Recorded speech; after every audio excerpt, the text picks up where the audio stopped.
to Badger Beer Hour. Can you hear me?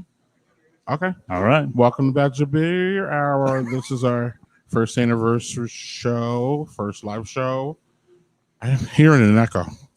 Okay.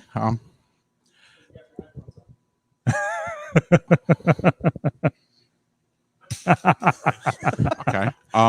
Live television. Yeah, That's live television for you. Yes. Well, without further ado, let's get to the news. Oh wow, we're good.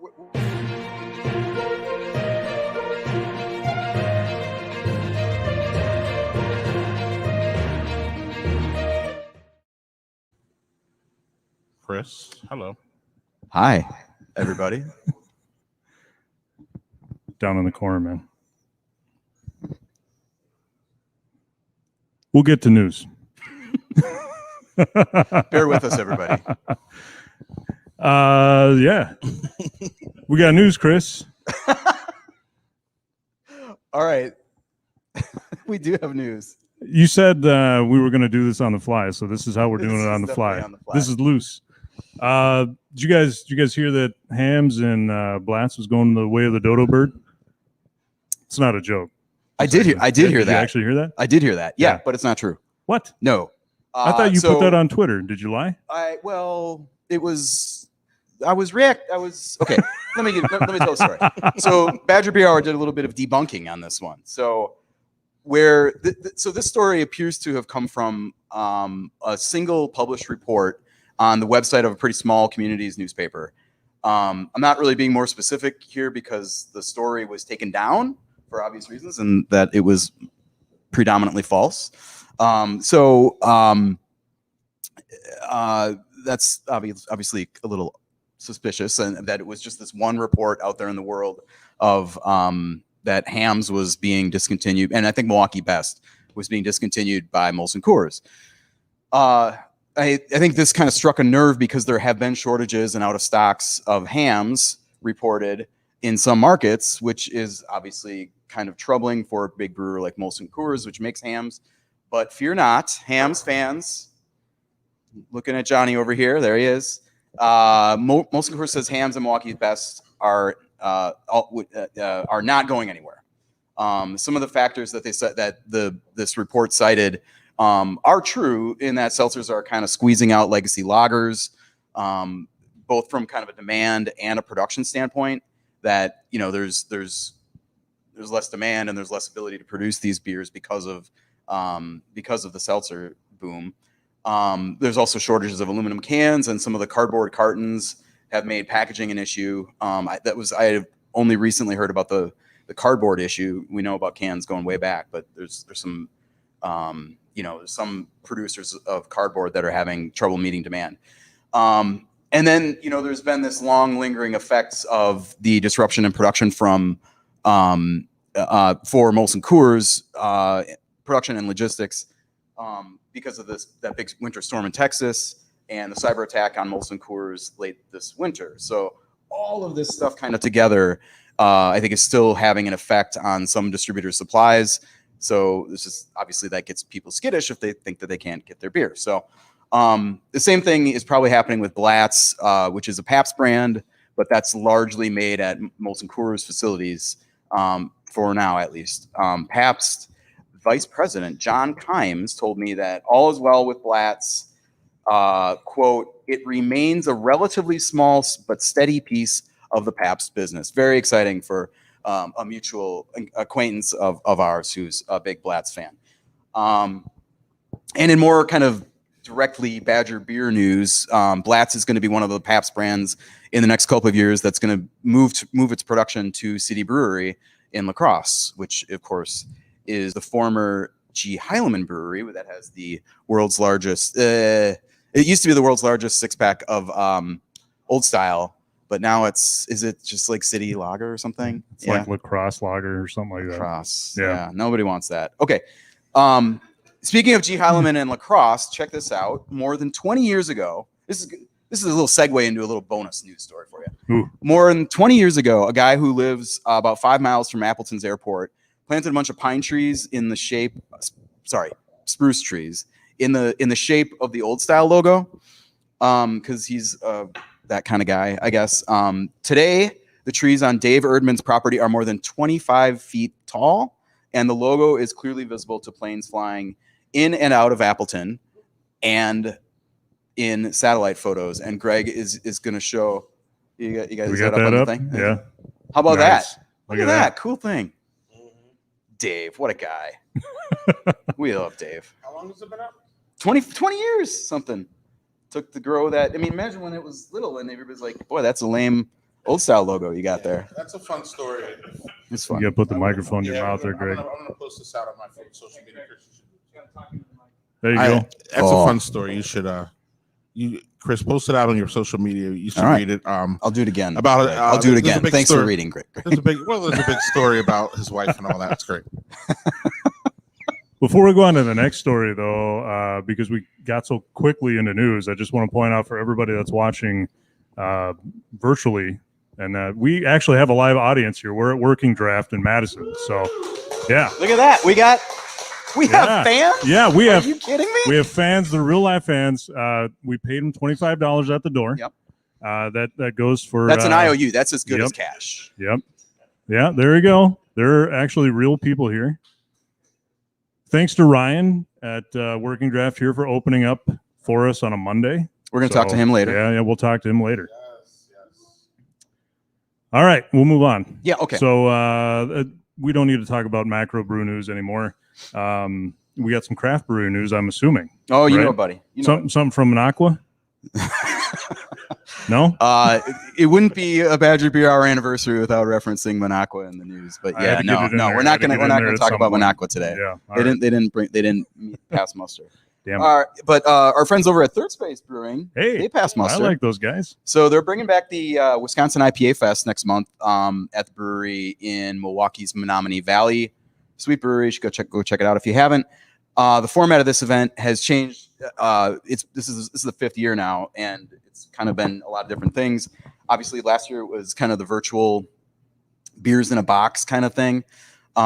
This time they're going the unlimited sampling route, which I think is the first time that they've done that for this event. And they're expecting 50 Wisconsin brewers on hand pouring, like, I don't know, unlimited sampling sounds like something that sounds bad, but you know how the festival, whatever. It's fine. Don't look at me like that. All right. I can see this happening.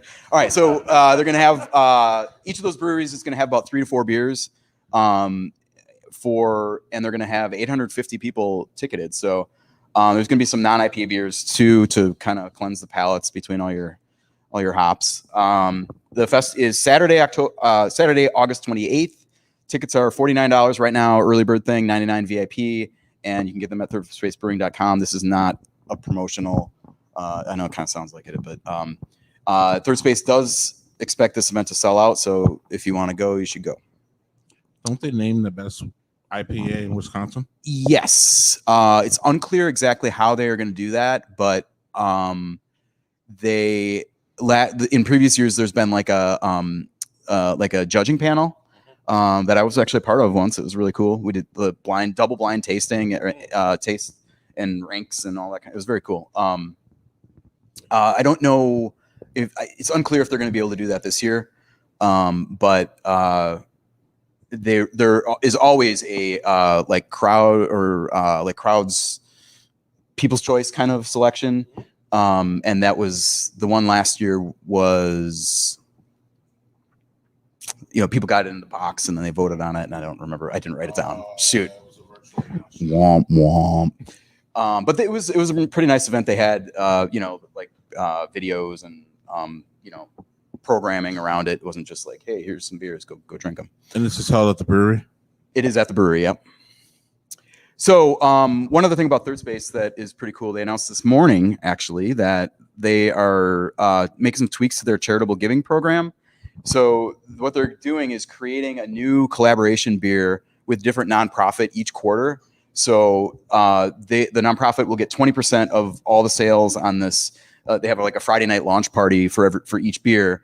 So they get 20% of all the sales from that night, and then 20% of the sales from the beer overall. So like, as long as it sells through. The first partner and which is launching this Friday. So if you're in Milwaukee and want to check that out, it's a pretty nice cause. Is Courage MKE, which is a great organization that supports LGBTQ youth in Milwaukee. That's hard to say. It's a they have like a I think it's the only one of its kind in the area. It's like a shelter for LGBTQ youth who are like kind of run out of their parents' home. So it's a fantastic organization, and the beer is a hoppy wheat ale fermented with Kvike yeast. Kvike, Ryan? Kvik? Okay. Kvik. Am I right or not? Whatever this is. And I said the launch party is this Friday night. So boom, check it out. Very cool. Yeah. Cheers. Yeah. So that's positive beer news, but unfortunately we have some not so positive news coming out of Milwaukee also this month. Yeah. This one's a bummer. So for the past couple years, Mobcraft beer in Milwaukee has put on its anniversary party right around this time of year. And the last couple of years, it's been called Weird Fest, which is an allusion to the weird beers that the brewery makes. Obviously, they kind of have that crowdsourced thing where that's kind of their thing, is making kind of crazy beers. This year, as part of the festivities, some of the weird beers that they had on tap were, this one sounds like a good one for you, Greg, a sour stout aged in Scotch barrels. They had a zucchini bread wheat ale. I can maybe get down with that. And here's this is the capper, a cream of mushrooms stout. Yeah. Yeah. It's a meal in a glass. There you go. Yeah. But the reason this is in Badger Beer Hour News is that the food menu, which they kind of expanded from, they usually kind of have like pizzas and little snacky type things. They expanded to with some restaurant partners, expanded into like these like little pizzas with kind of unusual combinations, like creme brulee peach slices on a pesto Alfredo pizza base. I don't know. Pass. Yeah. Yeah. Weird, right? Yeah. Weird. And then they also had octopus spring rolls, which is, they called it weird, and social media kind of informed them that just because it's not your culture does not mean it's weird. Obviously, these are two foods that are widely consumed in Asia. I'm not sure if they're consumed as spring rolls, but Asia has a lot of people in it, so that's kind of a pretty broad brush. Mobcraft apologized, saying that they've always embraced the weird label as a positive. Here's kind of a long quote. I just want to let their words speak for it.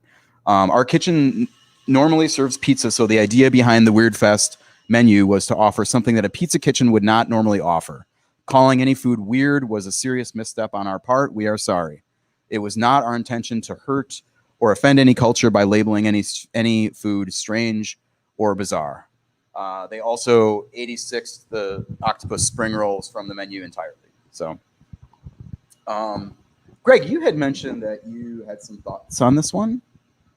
Yeah, there's such a fine line here, but I believe in this instance, as far as Mobcraft goes, if you were looking at that article, they talk about a couple instances that Mobcraft had before with labeling beers culturally, what's the word I'm looking for? Insensitive, right?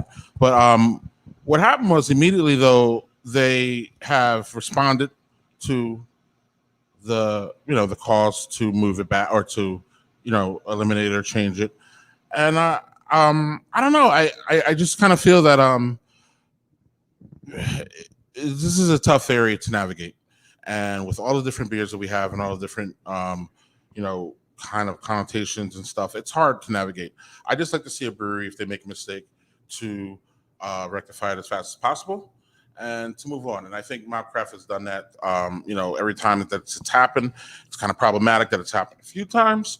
But ultimately, I believe that if you can learn from these things and you can move on. And I don't feel any cynicism in their response. I actually feel that they're just trying to work through it. But this is, in my opinion, a reason to have a diverse workplace, because you can have people, on the process say, "Hey, that's not cool." Right. And unless you are a part of that culture or you're a part of that, you know, area that they're speaking of, it's kind of hard sometimes to see those insensitivities. So I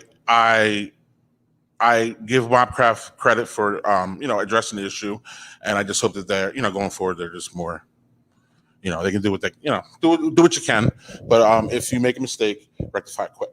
So Yes. don't double down on it. No, Sure. no. Right. So, and they've been through, again, this is their third time, you know, that I saw through an article. So yeah, that's what I want to say. All right. I've one of the things that I always say about Mobcraft, and when it comes to these kinds of things, which you know, kind of sucks that there's this out there, like that there have been these things multiple, you know, is I think Henry and Andrew and the whole team there have really good intentions, but their model of kind of throwing names to whoever comes up with them and recipes, and like, I mean, it's not the entirety of Mobcraft, but it opens themselves up to it exposes themselves to things like this. This was not that. This was, you know, the Right. date grape thing, which is a couple years ago now. Horrible. Yeah, but that was what that was. And you know, they've got to be really careful. Like they're definitely on notice. And I think their previous issues with this have eliminated a lot of the kind of, the leash is very short for them for these, you know, for people who want to hold people accountable for this kind of thing. So, And thus the pushback for this one felt a little bit harder than it may have been previous was, disproportionate. and it's probably It's not because really- of the history. yeah, definitely. All right. Yeah. I don't feel the need to. We don't. No. Yeah. Let's go on to something. We're gonna. less Yeah, controversial. absolutely. The least controversial thing as of right now in the craft beer world, New Glarus. Yes. Yeah. All right. Always a crowd pleaser. Yeah. Okay. A couple things here. First, the brewery is, well, first let's actually start with the Twitter. Guys, New Glarus is on Twitter now. What? Yeah. Like maybe this is just a thing for me because I'm on Twitter, and you guys are kind of on Twitter too. But If I, but you know, for forever, like you check into it, Untapped with a New Glarus beer, and it would tweet this like private fan account that was like, Right. and in the bio, the thing always said, I'm just holding it for New Glarus, and whenever they want it, they can have it. And apparently they wanted it because they now have it, and they're tweeting, you know, a couple times a week. So that's cool. That's cool. It's cool. If you're on Twitter, nobody cares about anybody else. Okay. But yeah, right. The other thing is that New Glarus is doing its annual beer recommendations survey thing through the end of this month. So you get a poll, like they have a poll on their website, and it puts up. It's kind of cool, like because it's the entire, like every beer they've ever brewed is up on that thing. And so it's like, yeah, I want like wild peach and very sour blackberry and like all these whales, you know, from days gone by. I'm sure that's going to be released as a thumbprint next year. Yeah, good thinking. Okay, but you get to pick 5 beers, and then and they obviously, this isn't like a binding referendum, obviously, but the brewery does use it as one of the data points to kind of determine what they're making the next year. So that's pretty cool. Did you guys vote? No. Yeah, I'm Wow. on it right now. Yeah. Just Nope. do you don't like democracy or Nope. Okay. I wanted to go through and punch in all the IPAs. They Break weren't. a day in a landslide. To be honest with you, I looked at it and they weren't offering a sticker that said "I voted." Oh yeah, that's true. I ain't got They should stick that on no the time for six-pack that if I cartons. don't get a sticker. Well, I can address my my little grunt when you said the sour. I'm not into sour porters or stouts. Yeah. I just, that Me neither. whole profile is just not, the maltiness with the sour just doesn't do it for me. No, same. So that's why sour porter was left off my vote here. I had I don't know what I have. Kid Kolsch. I'm actually looking at mine right here. Yeah. I'm gonna look at your ballot. Is that all right? The black No, IPA you is can't intriguing. not vote and then just like cheat. Chris, you It's remember? like cheating homework. Chris, you remember Blacktop? The black Yeah, IPA? I voted for that. Black IPA. Wow. Let's make it happen. Really? Right? I didn't even. Ooh. Wow. We got. Okay. Oh yeah, we got fans. We got Black IPA fans. All right. So Yeah. excellent. Right. Okay. Yeah. Back 40. Yeah. So Yeah. there's someone here. Man. Yeah. I never even Old English Porter. Yeah. Ooh, yeah. Yeah. Mm. I didn't even know they did a porter. Smoke on the porter. A lot of these are like thumbprints that do not come back very often. Yeah. Right. And that's why I like they're giving us a chance to vote on them, even though they're probably not gonna. Who knows? Winter warmer. Okay. On to the next item. Then? Yeah, sure. I'll be here all day. Yeah, right. Greg's just like, do. Oh, I like you Right. too. Right. I don't know. Do we Your book. have time for cease and desist? Yeah, news, let's- or are we gonna, let's do it. yeah, Let's you do want to it. do a little of that? I think we can. All right. So we've got some of that. Yeah. That's an impeccable. This is like Hey, the you can feel the chemistry. I went to school for broadcasting, man. Oh, Yeah. that's good stuff. Yeah. I went to school for journalism, so yeah, it's not me. And so I'm not a yeah. writer. So earlier this year, Youngblood Beer in Madison. Where'd it go? Oh, I can't. I need my script. I'm like, what's his name? You want to borrow mine? Ron Burgundy. There it is. Okay. So Youngblood released a Hellas earlier this year called Shower Beer, BIER. So that's a little different. And now they just came out with it again. And it's called Bathtub Beer. And you might wonder, like, well, shower beer has kind of been a thing for a while, so it may not like surprise you that there's a brewery that has a trademark on that term. It is Champion Brewing in Charlottesville, Virginia, which called its Czech Pils Shower Beer with EER in 2014. So they've got a little bit of a head start there. And this is a brewery that is kind of clearly interested in protecting this intellectual property.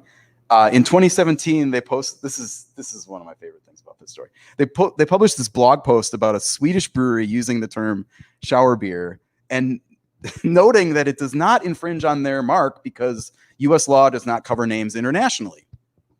I do not know what the point of that would be, but it was instructive in kind of understanding how this brewery thinks about this term and why Youngblood's Hellas is now called bathtub beer. I guess that IEEE doesn't really play in the whole. Yeah, probably not in the U.S. Yeah, no, Yeah, I don't think people are. Yeah. That's enough. Yeah. So that's the deal with bathtub beer. Bathtub I know beer. you're all wondering about that. Yeah. What 4,000 brewer or what is it? 6,000 breweries. Each brewery has what 20 beers 20. on tap. I mean, Oh yeah, at a time. Yeah, sure. This name thing. Yeah, It's tough. It's tough. You probably want to stay away from the really easy ones like shower beer. Yeah. All right, that's all that Chris has, but actually Greg's got something for this month, right? The little We got internal a little- Badger Beer Hour little- news. Little introduction. I Yeah. thought you were doing that. Oh, Guys, we're a well-oiled machine over here. This Right. is- I can do it. You want me to do it? I can do it. Yeah. So those of you that have watched Badger Beer Hour for a little while probably know that I'm part of a group called Taproom Travelers, as well as the Badger Beer Hour and probably other beer groups or whatever. So we're going to add a fourth because why you can't have enough beer guys, right?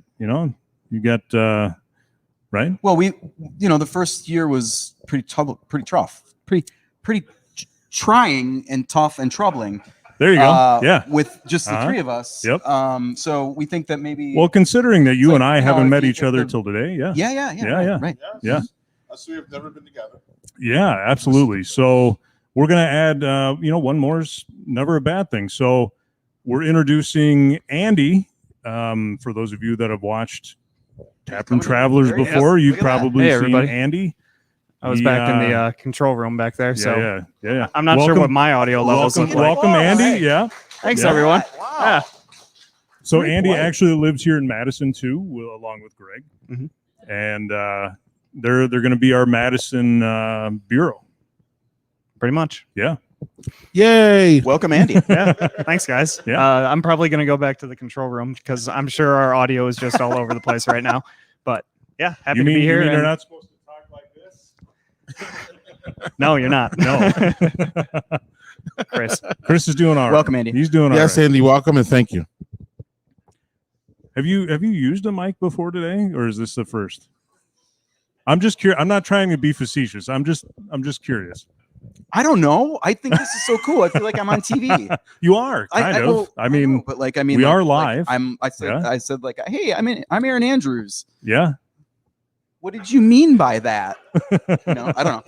Whatever. I can see the resemblance. So no, yeah, I no, probably not. I'm just Fine. curious. Yeah, Yeah, well, you're whatever. doing all right. Burn me, dude. Yeah. All right. And now it's time for our interview. Yes, it is. Okay.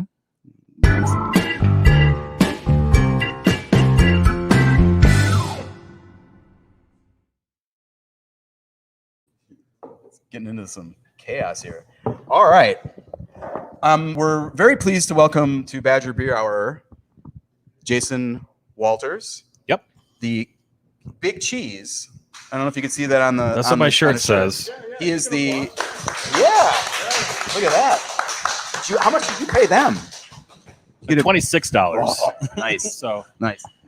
He bit his- Jason is the chairman of the Great Taste of the Midwest, which I think if anybody is watching this and doesn't know what the Great Taste of the Midwest is, I think you're just on the wrong stream. Like, just hit the channel button and go up to like whatever that is that you're trying to watch. I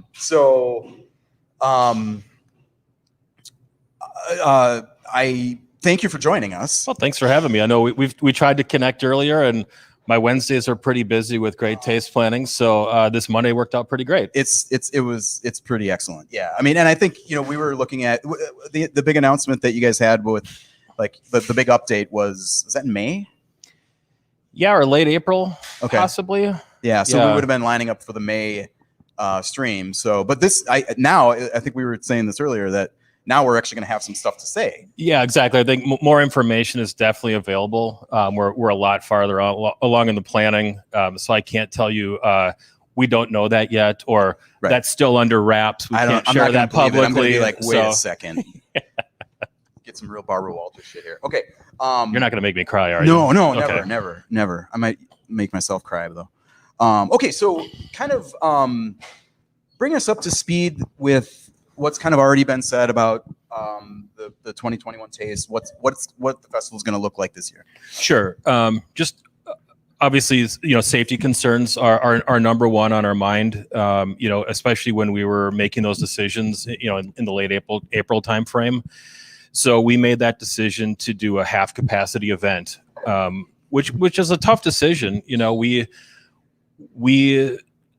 was evolving every week. Every discussion that we had, thinking about 3,000 people or 7,000 people, or let's just go for it and do 10,000 people. Like, it seemed like every day or every week after those discussions, new information came to light. Mm-hmm. So it was a constantly evolving conversation, moving targets for the last year and a half, but especially during that time frame, February, March, April was really hard to nail down.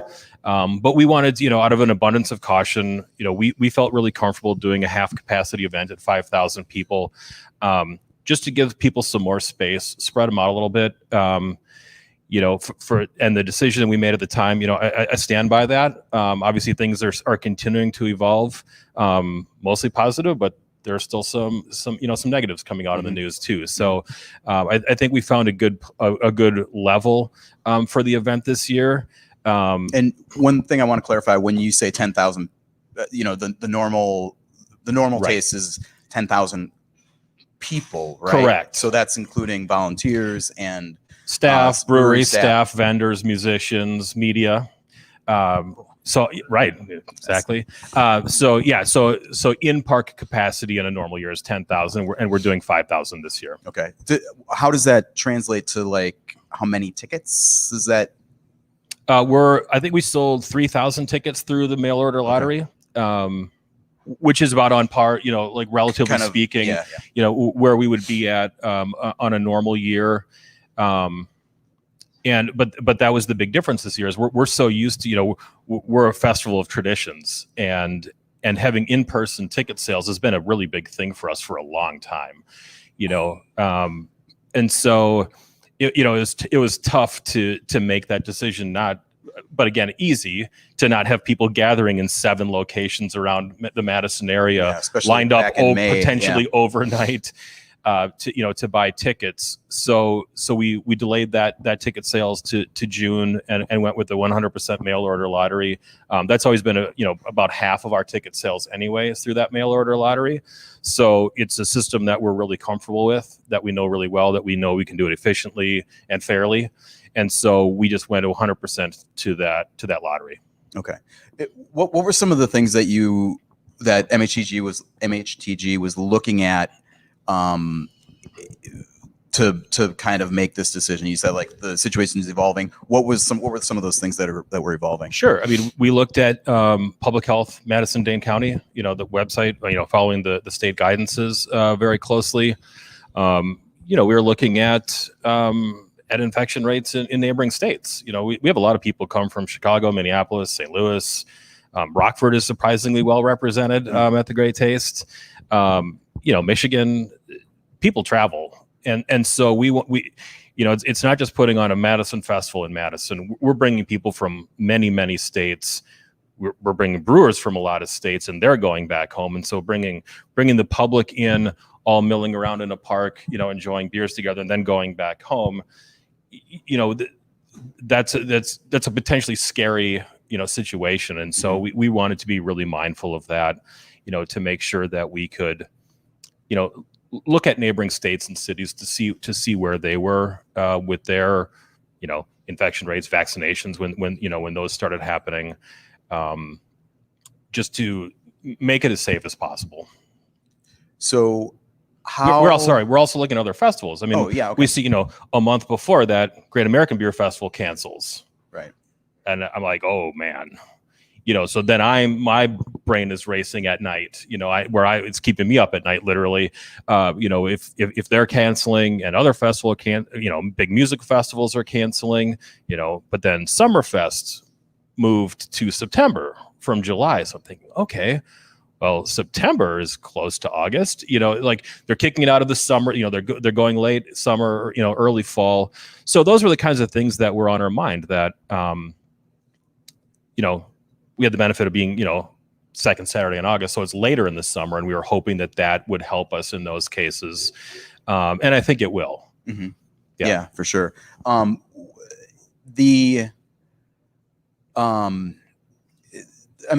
Obviously one of the biggest advantages of the Great Taste over GABF or, some of these other events that have been canceled is it's outside. And absolutely. How does, that's obviously something that plays in. It's huge. And we had looked at other dates, we had looked at other parks, to see what was available in September, October, to see if we could do something like that. Mm-hmm. Those options weren't good ones, to be honest. And so we wanted to keep it in our home spot, our home park, our home date, second Saturday in August, keep with those traditions. We kind of own that weekend and that park at that time. So we were happy to be able to make that decision and feel safe and confident in making that decision too. So we're really excited to be still at Olin Park this year. Yeah. One of the things that you've talked about a lot, well, I don't know, it's only been a couple of statements that have been put out, but one of the things that seems to be a clear emphasis in those statements is preserving the experience of a really high level beer festival.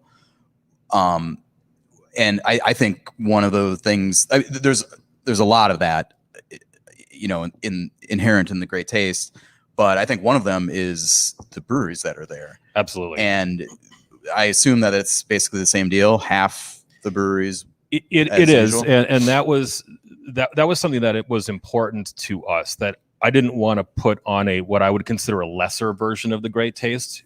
It might be smaller than we're used to, but we still wanted to represent, the states, the whole Midwest. We still wanted to bring people in at breweries and patrons from where we normally do.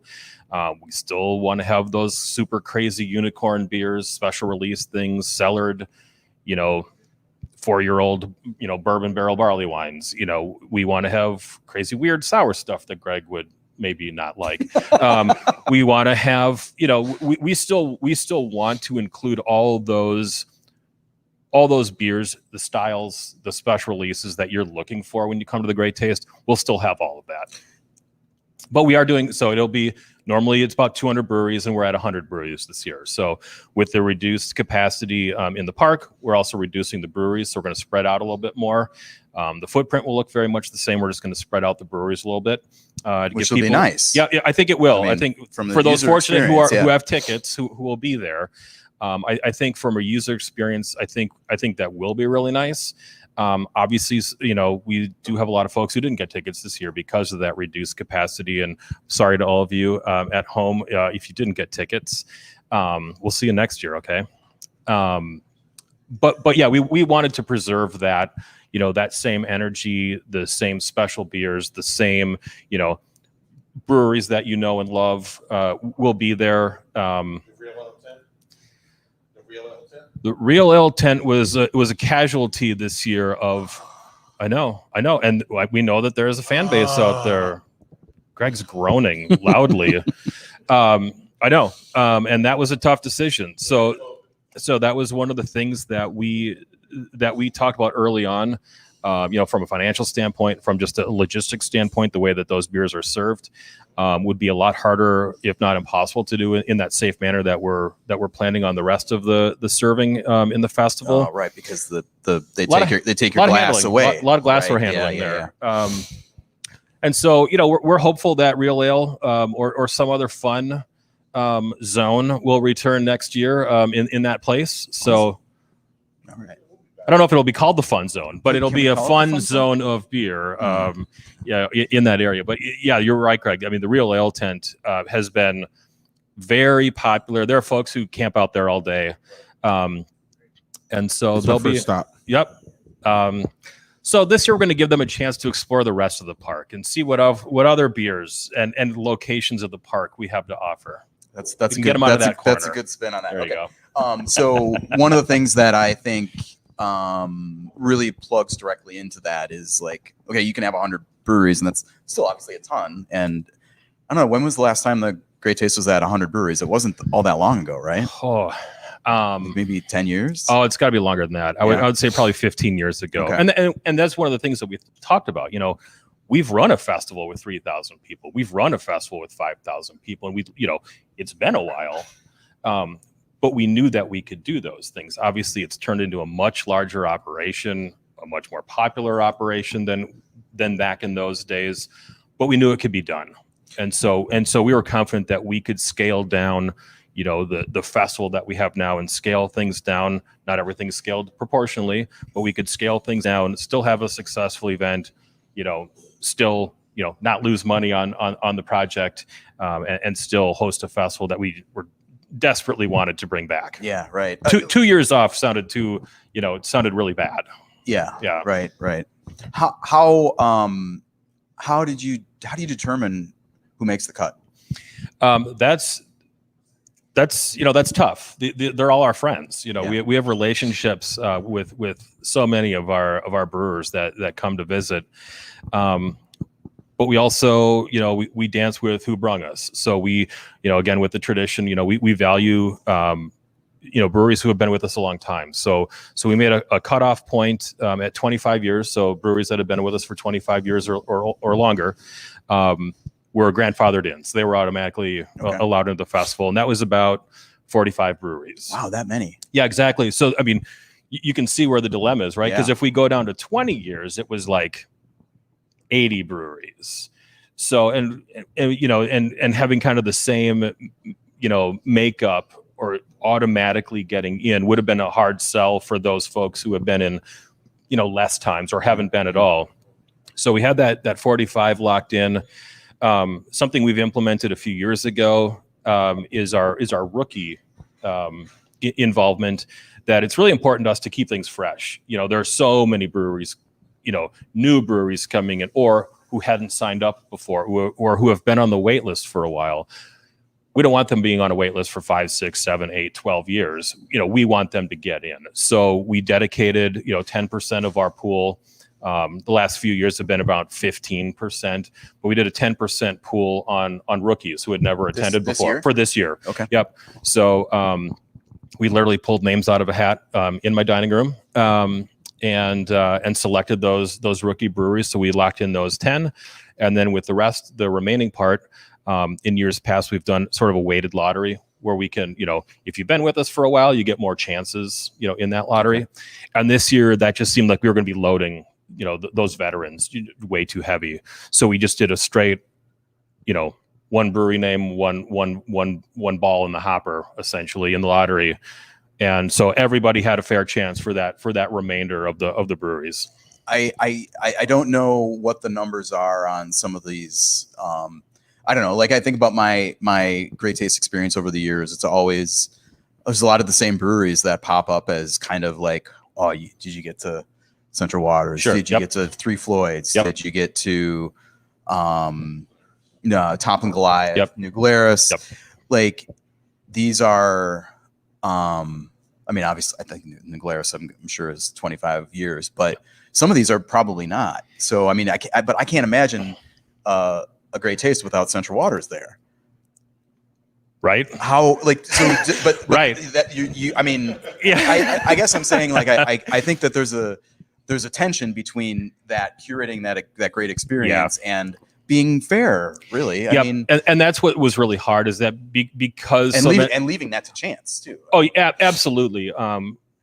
We've been really fortunate that the brewers, like our contacts at the brewers and our contacts at the breweries have been overwhelmingly understanding and supportive of the way that we've done the lottery this year and in the years past too. But they understand that this is obviously a different year. So, for the most part, almost everybody said, we understand why you're doing it. We really hope we get in, but if we don't, we understand. And that's been very accurate so far. We've gotten that feedback. We're not hearing sour grapes. We're not hearing grumbling, which is a big load off my mind and, our brewer liaisons, because they're the ones dealing with them, first name basis, handshake and a hug when they get to the park. And so, there were definitely some hard conversations. Like, when we're looking at the list, I'm thinking, like, this brewery's not on there. This brewery's not coming. This brewery's not coming. And, that's tough. But then you look at the list of breweries that are coming and you're thinking, okay, yeah, we've got them. So, I mean, every year it's too much.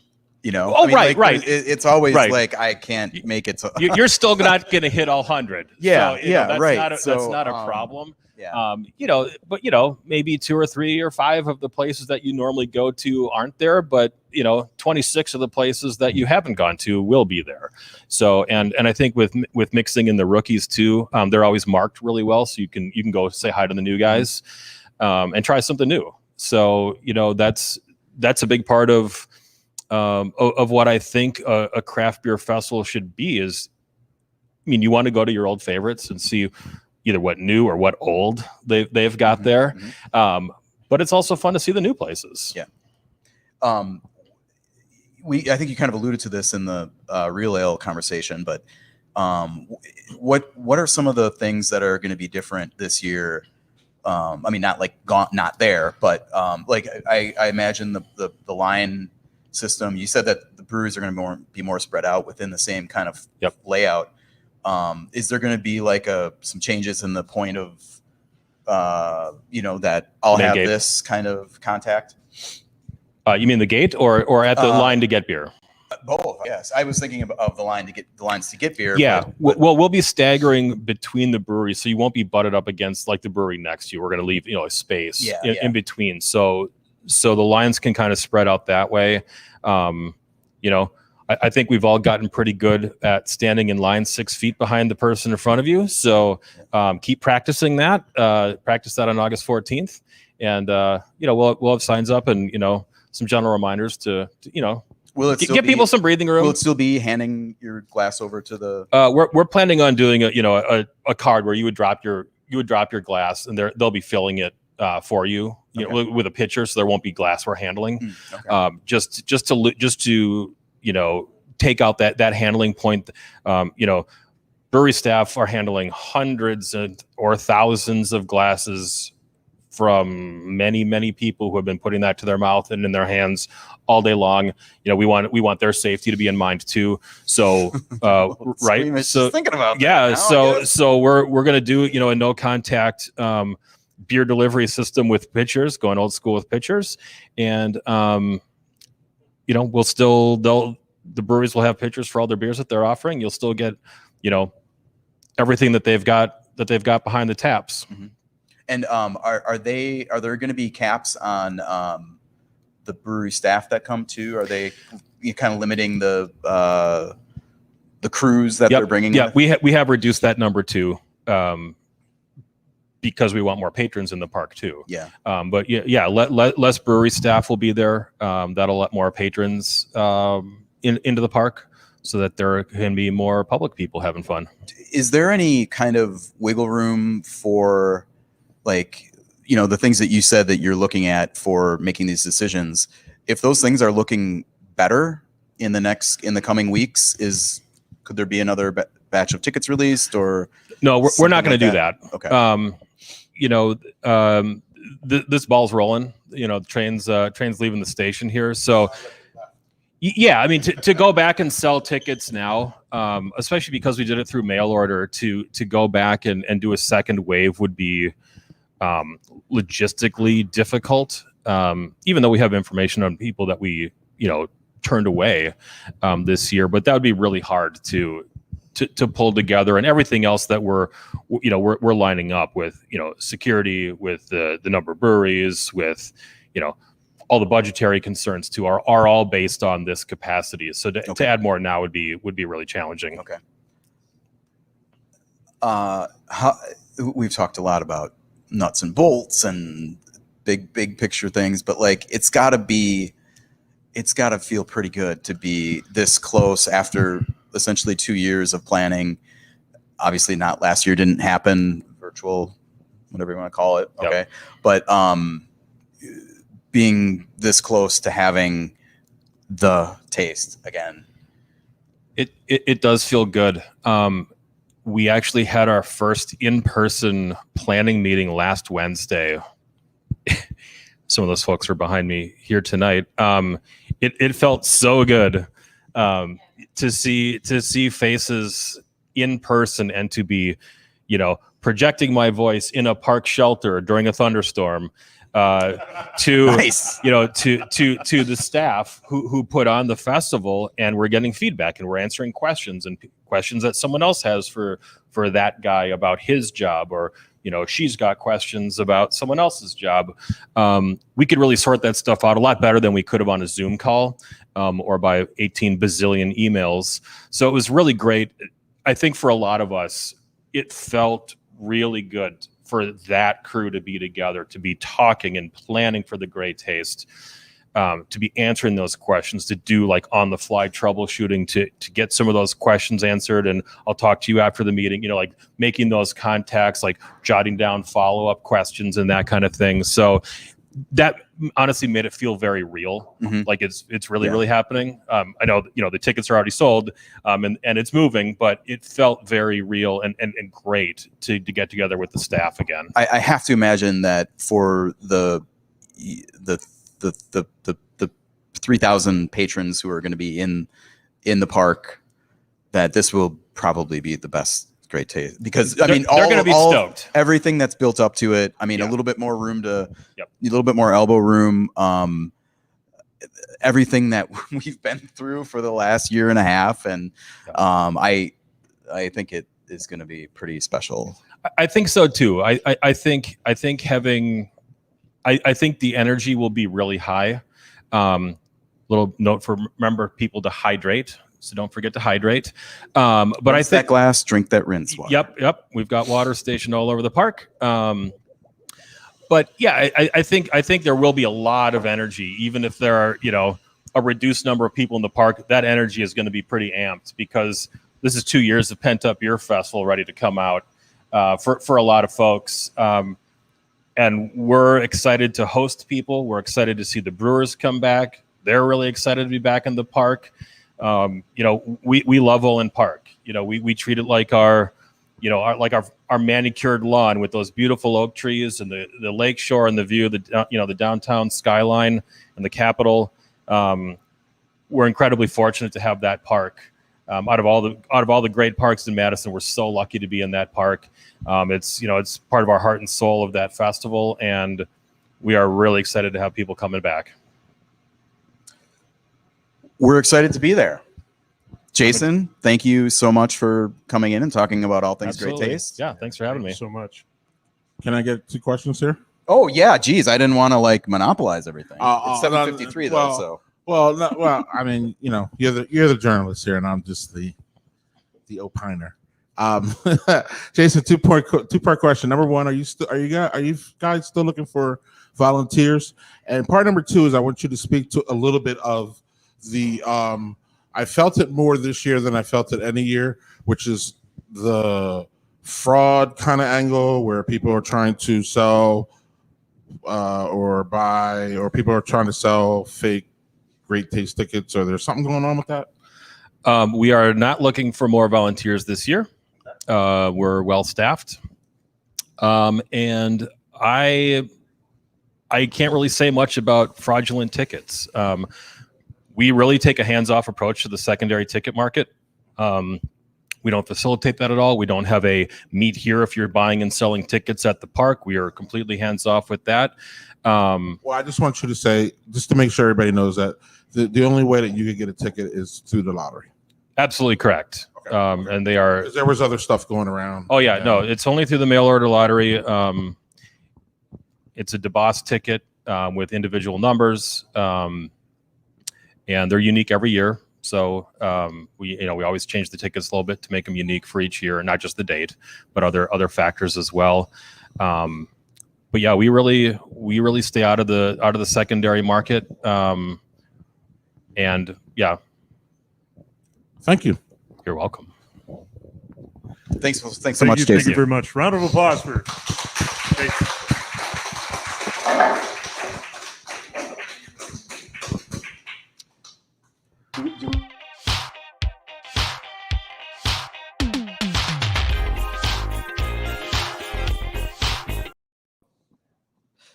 He's on it. Greg's on it. I forgot about the Great Taste. Go ahead, mention it. Yeah. Yeah. Okay, guys, I neglected to bring along a little bit of information on the Great Taste. So Great Taste Eve, obviously, I got to keep that right here. Great Taste Eve is the Friday before the festival, and obviously there's most years there are events everywhere with tap takeovers and pre-events, lots of good stuff going on. There are two that I'm going to mention here that are kind of note. One is Carbon 4 is hosting a pre-party on Great Taste Eve, 21 different breweries, and they're kind of focusing on breweries that didn't get into the actual fest. So to get in to sell your to go to Olin Park and be a part of the Great Taste, you actually have to get a license to sell beer in Wisconsin and all this stuff. So a lot of breweries went through that this year and ended up not being able to do it. So this is going to be an opportunity for them to connect with people in Madison and give people in Madison who don't have a ticket a chance to show up and have some cool Midwestern beer. There'll be food trucks, live music. It's going to be from 2 to 8 p.m. on Friday, August 13th. That sounds like a lot of official information, but this is not a real announcement. The more details will become available later this week through Carbon 4. And then Funk Factory is also hosting its big Taste Eve event as well. They always have a big gathering of a bunch of different cool breweries. And they're doing that this year also with some breweries that are not going to be at the festival. So you can check out Funk Factory as well. Are both those breweries at the fest this year? Do we know? I do not know. Okay. Well, I didn't know if they were just hosting them I because they were think- part of the group that didn't make it, or Yeah. they're just putting their hearts out for the people. I'm not sure. I kind of suspect maybe the former that they are not in, but certainly the latter is a factor that they just want to have this as to kind of build up the hype around the event and really give people a chance. I mean, it's always a tough ticket, and it's the toughest ticket ever this year. So, Yeah, and people call around here Christmas Eve of Beer Christmas. beer. Yeah. Yep, beer Definitely. Christmas is the night before the Great Taste. Yep. So anyway, I think you already played the beer. Play it again. Because we are all over the place tonight. So.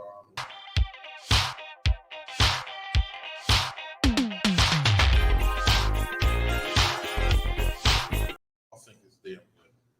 Yeah. It's a nice one. So what do we got, Greg? We have Working Draft. We have Working Draft up but not out. Belgian style IPA. Belgian IPA. 7%. Just released, I believe, last Wednesday, so it should be fresh.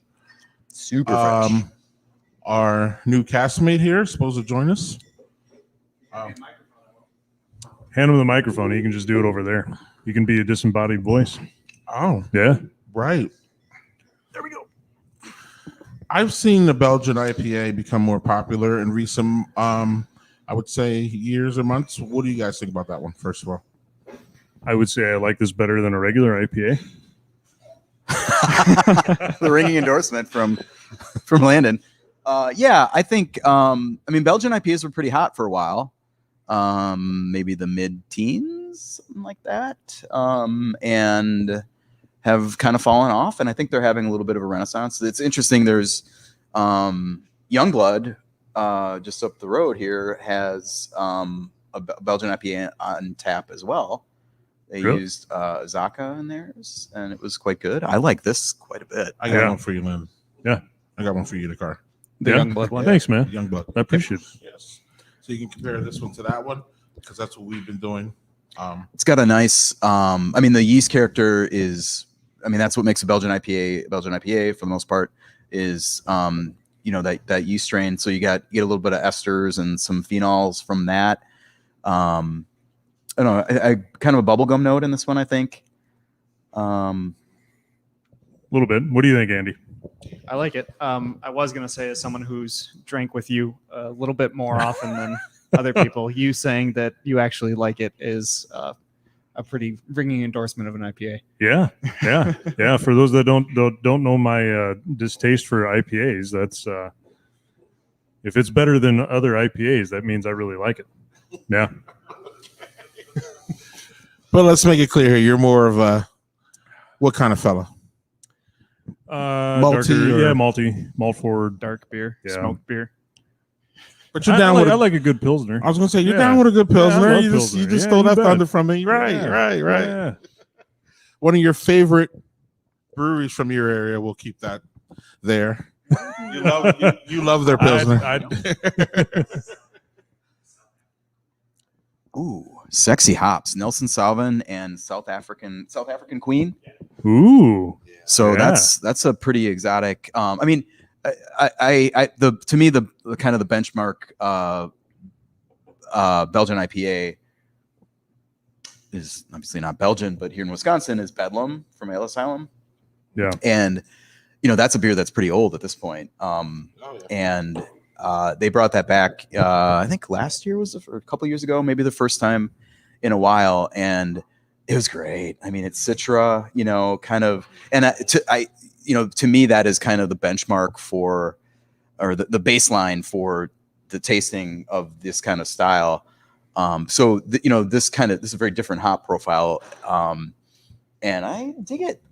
Yeah. It's different. The Youngblood one uses a Zaka, which is different. Again, it's the hops obviously take these beers in very different directions. So, And then having had theirs recently as well, it's a little bit hazier than this one. yes, definitely. Yeah, This is fun stuff. yeah. The rise of the Belgian IPA. For me, it's nice because it kind of balances all the hazy and Juicy. juicy milkshake ones that at this point are still kind of dominating the IPAs. I like to see where we are in a couple months. I kind of think once we get more out there, I'm hoping to see the hazies die off a little bit. I like them, don't get me wrong, but there's just too many of them out there. It's become clearly the dominant form of the style. But Belgium's- Although on the board behind us, hazy, double hazy, West Coast, Belgian, all IPAs. So We're still living in an IPA world. oh yeah. Yeah. Well, this is a IPA. No, I mean, certainly they're balanced, and I don't know. Ryan, do you want to come in and talk about that? I mean, even yeah. Give Ryan a hand. Look at that. Look at that Wow, segue. okay. Look Okay. at that segue. So we're actually doing we're kind of double interview ish today.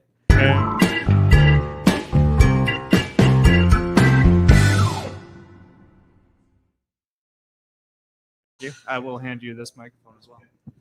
It's always Badger Beer Hour ish. I think we've been on. So we've got our On what? first repeat guest on Badger Beer Hour. That's Ryan Brown, Great. co-owner Yeah. of Working Draft, where we are right now. Well, I didn't want to give you like too much credit and say owner. And then all the other guys will be like, "Hey, yeah, John Clever here." that's right. I mean, 6 IPAs, 3 hazy, 2 not. What's the calculus there? Other than half, Not Right. hazy. Yeah. I mean, hazies, that's what people like. That's what they want to drink. We like them too. And, we try to layer in the profiles of, what the hazies provide. Mhm. So, try not to do one note hazies. I think you can get a lot of homogenous flavors. When you start talking about hazy IPAs, you get a lot of that hop burn. We try to round out our portfolio so every hazy kind of strikes a different note, right? So Pulp Culture is our best-selling hazy. It's a great balance between a East Coast, New England East Coast style hazy, but also you got some West Coast influence in there. It's got some dankness in there from the hop blend, a little bit more body, but then we got all the way to a double hazy collab with Pipeworks out of Chicago. That's just crazy dank. 9% double hazy. Yeah.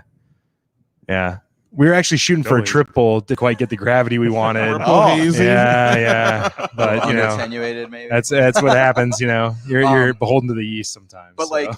Certainly Working Draft is not just IPAs Sure. and hazies. We're drinking I think a bunch of folks in the A lot of ESPs tonight are drinking getting poured. Yeah. look at that. Yeah, I know. Yeah. All 3. Yeah, and that's one of our bartenders' recipes. Part of our crew brew series. It's a one barrel batch, and we like to do that. So he got to brew whatever he wanted with our head brewer Clint. Crew brew. That's right. It's pretty Nice. great. So, Nice. and Greg was asking. I brought another beer over for us. And this is actually a American Pilsner. Landon Ooh, American. unfiltered right out of the tank here. So this is our yeah. Right. Who's in Oz? Yeah. Beer people know that. Yeah. Mutiny. Wait. It's also naturally carbonated. So I know. Yeah. Right. Wow. Pretty amazing. Spamming all the words. That make That's everybody- right. Yes. Your brewmaster's going to show up the next morning, and half of it's going to be gone, and he's going to want to know what you were doing last night, Ryan. Worth it. Anything for Badger Beer Hour, right? So actually, this beer is it's a collaboration with Fair State out of the Twin Cities, and Great who are brewer, great known brewer. for their Yeah. lagers. Great Do an brewer. amazing pilsner you can get in a lot of places. Thankfully, here in Madison, and so it's a lot of Mountain Hood hops, and it's just it's a real nice beer, even though it'll get filtered eventually. It'll be crystal clear, and then we actually. Why? I know. so good right now. I know, right? We Put this plan out to pour it Great Taste Eve, and we have some custom glassware coming, and we're going to do it in the kind of slow pour style. It's kind of been famous, Oh my God. made famous by Bierstadt out Oh, in Denver. And so you get that beautiful muffin top of protein on top. It takes 5 minutes to get your beer, so we always recommend ordering another beer while you wait.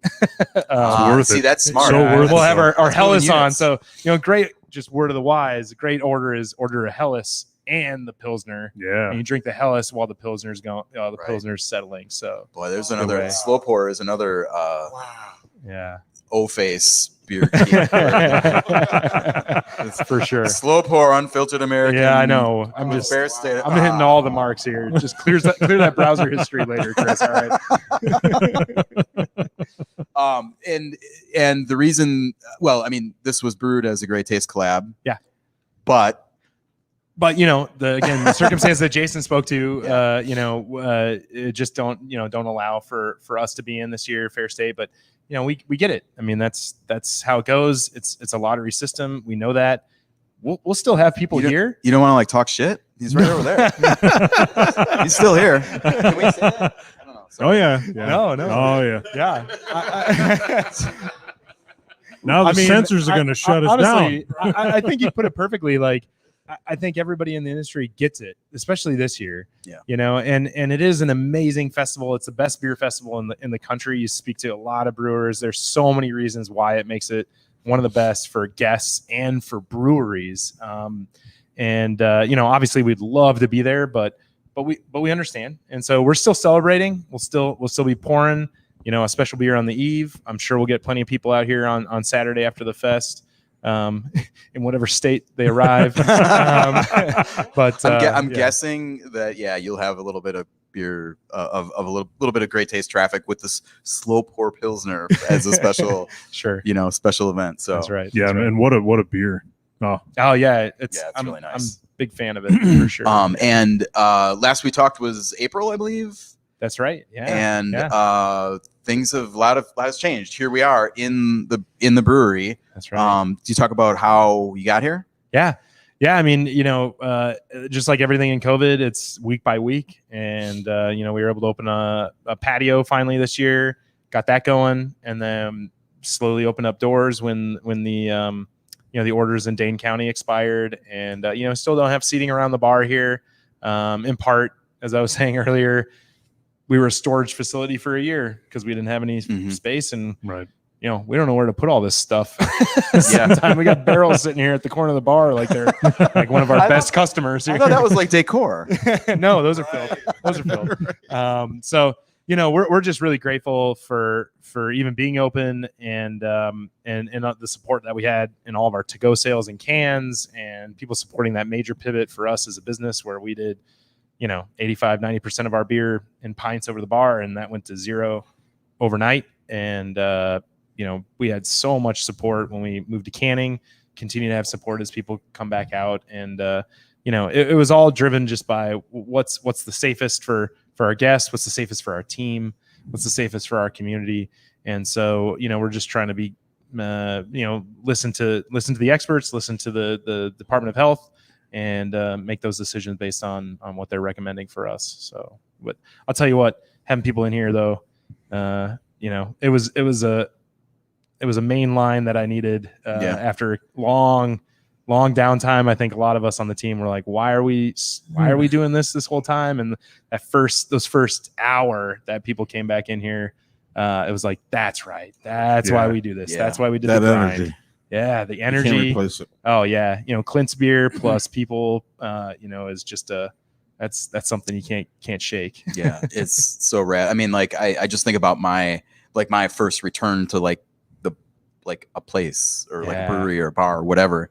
And back in that social setting, and then had to have that be the business that's the whole reason that you guys are here. Right. That first. And just to have beer on tap again. I mean, it's great out of a crowler, but it's nothing compared to what it is on tap. Man, and you said it, we got a lot of comments. It's just like, again, people buying our cans all through pandemic, buying crowlers, and they come in for it on draft, even pulp culture, which people have had a ton. And it's just like, oh, there it is. I mean, there's a reason beer on draft, it's just, it's high quality stuff, and you're drinking the experience, you're in here, you got the camaraderie. I mean, there's a lot that you're also consuming when you're drinking a beer on draft. Right.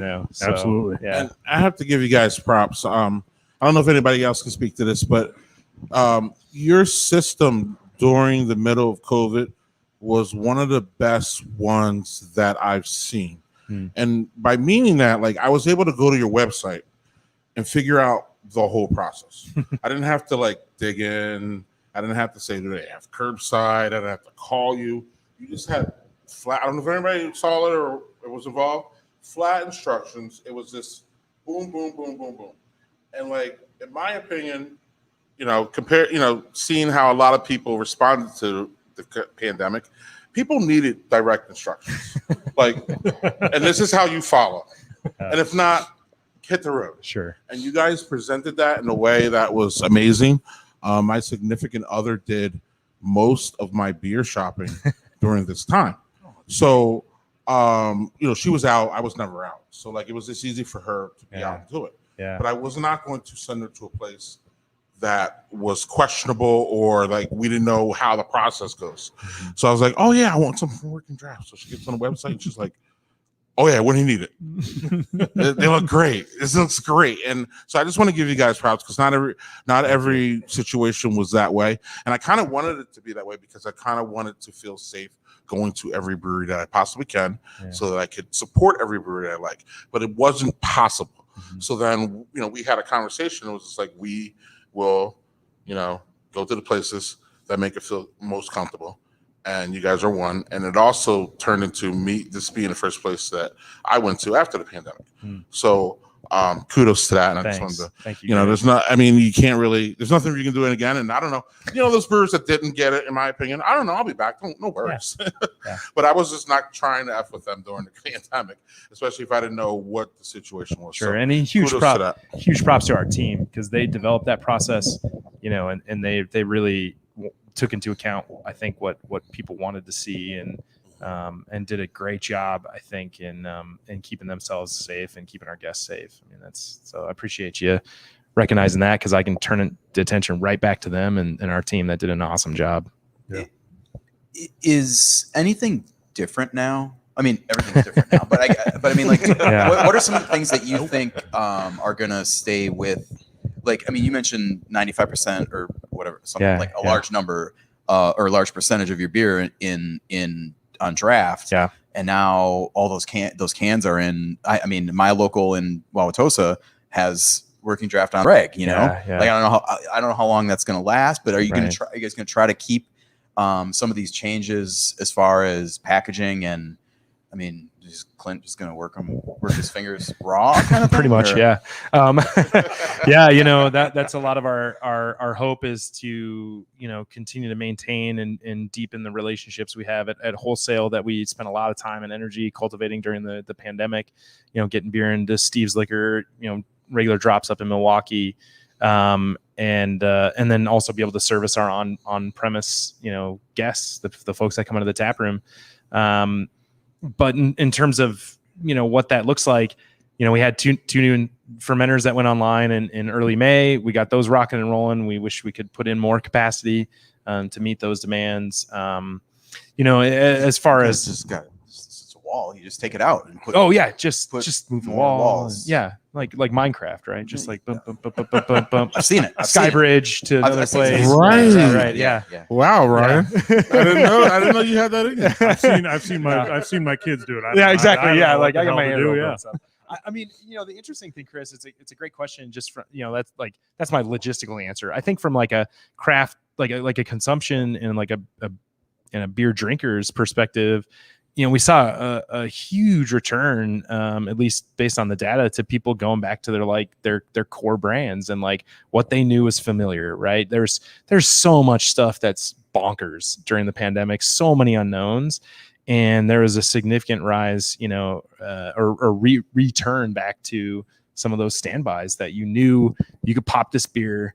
I'm gonna find solace in Two Women, or Two Hearted, or whatever it's gonna be. And I think that's I don't know how that's gonna play out, but I think that's gonna be an interesting impact on our industry going forward. Is seeing what does that what does that translate to, because there still is so much experimentation happening. But what's that mean to kind of have people wanting to come back to some of the comfort beers and things like that? The return of the flagships, maybe. Yeah. I don't know. You said it with a question mark. Yeah, I did. Big question mark, I would say. Yeah. I was at Trixie's today talking to Chris Welsh, and he mentioned how his cooler has changed. Is like there used to be New Belgium here, and like Sierra used to have another whole shelf, and it has become hyper. What his word was hyper local, and you guys were a part of that, except your slots were empty. No, I mean, like that's the right problem to have, I guess. But yeah, you know, like that's where it's at. Like Madison is taking over his entire cooler. Yeah. And I see that in Milwaukee, where you know the local, almost everybody who has a brewery is now canning in some degree, and there's very few that don't do that because they probably, you know, we know there's a few that didn't make it. That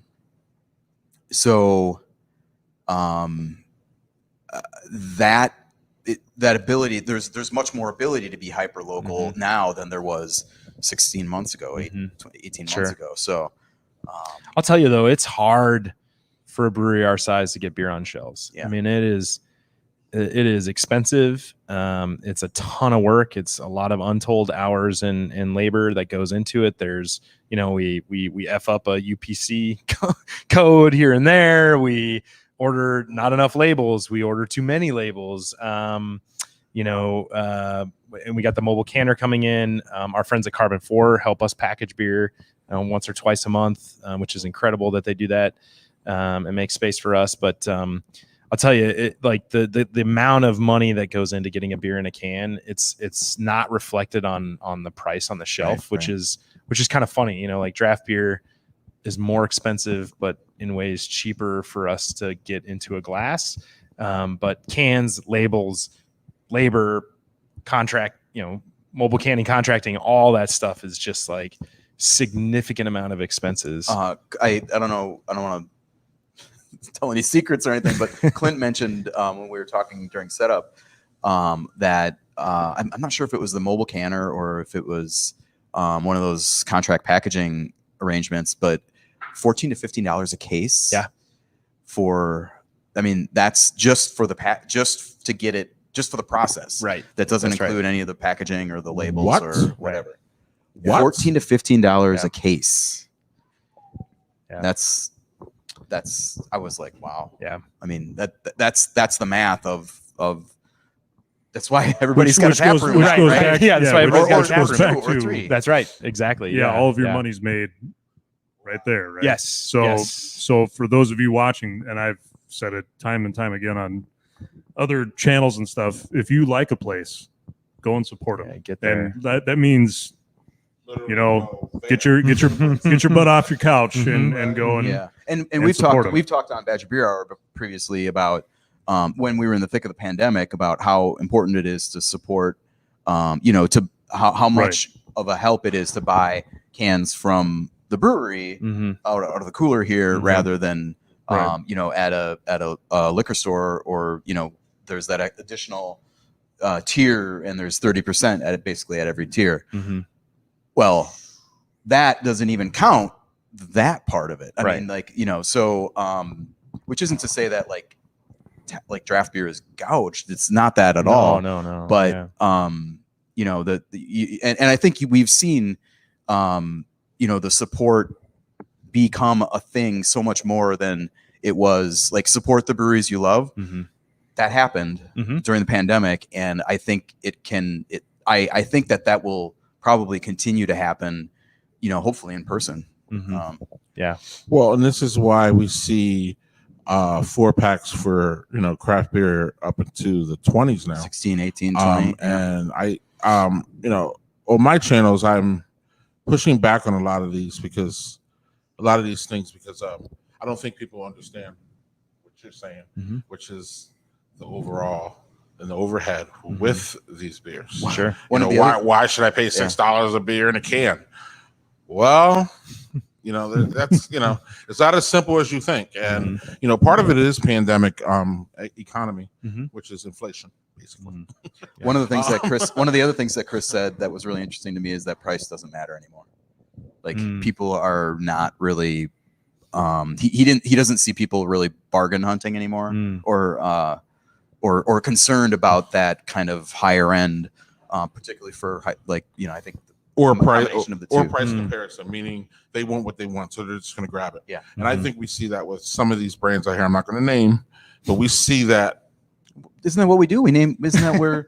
Okay, you want Did we start that? Oh, okay. You want me to? I mean, I will. So we That's kinda- fine. I understand. You can be cool. Okay. Title. Sorry. We don't. Oh man. I cough. People. Jason's like, oh my god, we're in besmirchment mode here. So we start controversy at year one. You know. Yeah, Anniversary. the training wheels are off. Just kind of wait. Yeah. Just kind of wait a little bit until we Yeah. got a year under our belt, and then that's. I mean, but I guess to kind of maybe cap this, like that's not anything different than most industries right now, especially coming out of the pandemic, right? Like everybody Right. had to do what they had to do Absolutely to true. survive. Everybody's trying to deal with the whatever the new reality is, but also we still don't know. I mean, we're open and we're generating revenue. Are we out of the pandemic? Are we in endemic? What are these variants going to do? I mean, there's so many questions here. And again, that's where we just try to plug away, get Clint's beer out to as many people as we can through as many channels as we can, take care of our team, take care of our community, and just, that's all we can do. That's all we can control. Yeah. And so at the end of the day, we're just grateful that people buy our beer, whether it's in a pint right now over the bar or an outrageously priced 4-pack. No, we're not outrageously priced. We're fine. We're fine. Well said. Sorry. All right, Ryan, thank you so much for joining us. And thank you so much for this wonderful host. I mean, this is so awesome. It's our pleasure. Congratulations to you guys. Do a great job.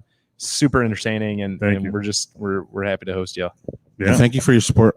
Yeah. Cheers. Thank you so much. And when are we going to see that Chris Drosner Working Draft collab? We're gonna get on it. And Greg, we're talking. Oh yeah, sorry. We came up with a hot idea. We did. Yes. It was real hot. And I'm here to I'm here to remind Chris that he's going to do it. Okay. What was the idea? I don't remember the idea. Do a collab with Working something Draft, about right? your first beer. Or you did like. I mean, come on. I thought the editor. This is called the editor. I thought that was. There it is. I was like, hey, I feel a little slighted that it was only one barrel batch, but hey, whatever. It's great beer. Yes, and Ryan and I, we got something working too. Hopefully, For right? sure. Okay. For sure. All right. Okay, first. You're the original beer band. I'm a new guy on the scene here. All right. Awesome. Man. Thanks so much, guys. Thanks, Ryan. Yeah. Thank you a lot. Cheers, man.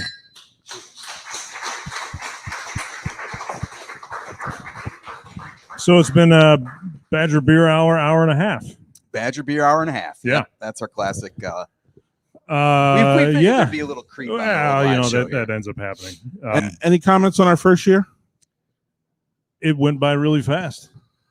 Yeah, for those who are here who don't know, this whole idea started with yours truly, and I reached out to these guys about doing something different as far as presenting Badger beer in a different way. We all love Chris's. I thought Chris's. Well, Yes, that too, Shoot. and the beard. well, Yep. his shirts are Landon best. especially. The shirts. But, if you want to buy any of Chris's shirts, you'll sign them. And yeah, we need to put a logo. yeah. We need to slap a Yeah. logo on that and get it. I mean, Yep. come on now. What are we doing? No, we love Chris's columns. I know all of you. If you haven't seen Chris's columns, come on now. I know y'all see them. That was part of my inspiration. Part of my inspiration to get into the craft beer industry was this fella right here. So it was ultimately nice when I approached him to do this project that he was open and willing. It was wonderful. In fact, you remember I told you I didn't think you would say it. Yes. So you're like, why? And I was like, I don't know, man. Big fish, little pond. You never know what's going on. But a year later, I enjoy working with you guys. You guys are bang up. It's great. And we have a good time doing it. And hopefully we can bring a little knowledge to people in a different way. yeah, Yeah, for sure. I mean, I've learned a lot about saying apparently I say a lot, which I knew. Yeah, but, you do. Yeah, you do. but I'm working on trying to be a better like presenter of the news and Well, when you write, Yeah. for a living, Oh, it's dude, it's it's a whole no, different thing. And I can literally see you like editing what you're saying when you're talking. That's where the ums That's come in. right. Yeah, That's good, exactly right? where yeah. it It's is. it's Right. It's the your inner editor. your- Who's like, your and I don't brain have is- an inner editor, Yeah, so that this is what comes the out. is. Yeah. We'll deal and with it. Andy knows that. Yeah, it's your brain breathing. Right. Yeah, brain Yeah. breathing. Oh, my brain is very well oxidized. a lot of Oxidized. oxidized. Oh man, But no, Greg, you should get that checked out. I want to thank you for making this all happen because this has been a lot of fun, and I feel like it's been this is really cool that there's so many people here, and like this is what it's about, is bringing beer and information and the passion of that everybody in this industry has, and you see it all the time. You see it, and I see it with everybody I talk to, that like nobody's half-assing this at all. Yeah. And I think there's so much engagement with people who want to know more about beer. And just want to be like a part of it. And I hope that this show is able to bring you in and be a part of it, Yeah. And obviously everybody has firsthand experience with beer in, going to the tap room and talking to the bartender, or talking with friends about it and all that stuff. But, this is we want to bring you the people that are making this beer and selling it and, bringing it to you. I think that's kind of part of the next things. But we're always looking to improve. And if you guys have ideas for the show, give us a holler. And Yep, you can call in Texas. I'll also be teaching Chris how to hold a microphone for next time. Yeah, there we go. Yeah. Don't clap for that. What are you doing? Oh, Baby steps. shown up by our newest member. Look at that. I'd also like to thank, and Chris got most of them, all of the guests that we've had through year one. A lot of big names, at least in my mind, a lot of big names in the Wisconsin craft beer world. So, And Landon is our northern Northern. correspondent. Northern Bureau. Where are you from, Landon? So everybody knows. I live in Eau Claire. Yeah. Not So- from there, Oh. but I live there. Big Yeah. brewing project fan then, obviously. Oh, huge a big brewing brewery. project fan. I'm there a lot. Nice. Yeah. Nice. hmm Every day. It's a good brewery. I haven't been there in a while. We like it. Okay. Yeah, I'd be a lot bigger if I was there a lot. Yeah, so Anyway, I would say you can expect bigger things from us, given hopefully the pandemic wanes continue. The waning continues. Doesn't feel that way, but the waning continues. We'll be out on the road more. We'll be out remotely more. One last thanks is to Chris again for pushing us to do this. This Yeah. was not my idea. And You mean this, like the live one? this was not Yeah, my yeah, idea. yeah. No.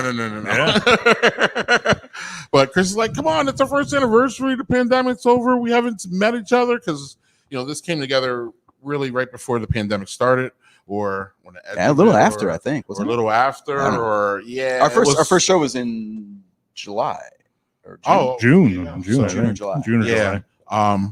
But me thinking about doing it was before the pandemic, so that's kind of why I'm dating myself there a little bit. But for it to come through the pandemic and for us to be able to do all this remotely, just fantastic. And again, I thank you guys for supporting. I thank you guys for Absolutely. having faith in me to do it, and I thank you for everything you're doing. You bet.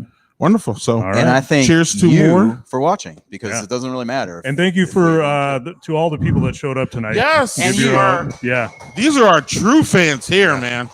Really though. I'll be signing flannel shirts Chris- around. Chris brought a whole trunk full of Got a them. Sharpie. He's got. They're all blue. All right. Until And next on- month. And on that note, we You guys in will. August? Yes. Oh, What's maybe. who's the guest? You in gonna run the August, Chris? credits? Don't I'm gonna forget be the on credits. vacation next Look at that. third Wednesday. I'm watching you, Look at Greg. that. I'm Look at watching you. that. Look at that. I made those credits especially for this show. Yeah, and I always like. How many times do I apply?